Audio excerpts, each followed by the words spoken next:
Migraine মাথা ব্যথা নয়, এটা এক ভয়ঙ্কর অভিজ্ঞতা। জানুন কারণ, লক্ষণ ও করণীয়। মাইগ্রেন আসলে কি? এটা সাধারণ মাথা ব্যথা নয়, এটা একটি স্নায়বিক সমস্যা যেখানে মস্তিষ্কের রক্তনালীর পরিবর্তন ও স্নায়ুর অস্বাভাবিক প্রতিক্রিয়ায় মাথার একপাশে তীব্র ধুকপুক ব্যথা হয়। সাধারণ ট্রিগার সমূহ: ঘুমের অভাব বা অতিরিক্ত ঘুম, মানসিক চাপ, চকলেট, চিজ বা কফি জাতীয় খাবার, উজ্জ্বল আলো, শব্দ বা তীব্র গন্ধ, হরমোন পরিবর্তন, বিশেষ করে মেয়েদের ক্ষেত্রে।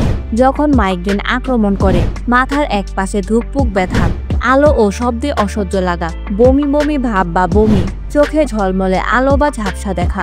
মাইগ্রেনের ব্যথা হলে করণীয়: শান্ত, অন্ধকার ও ঠান্ডা ঘরে বিশ্রাম নিন, কপালে ঠান্ডা সেক দিন, পর্যাপ্ত পানি পান করুন, প্রয়োজনে প্যারাসিটামল বা আইবুপ্রোফেন নিন। ডাক্তারের পরামর্শে হালকা চা বা কফি সহায়তা করতে পারে। প্রতিরোধের উপায়: নিয়মিত ঘুম, সময়মতো খাবার, মানসিক চাপ কমানো। যেসব খাবারে সমস্যা হয় সেগুলোকে এড়িয়ে চলা। প্রয়োজনে ডাক্তারের পরামর্শে প্রতিরোধমূলক ঔষধ।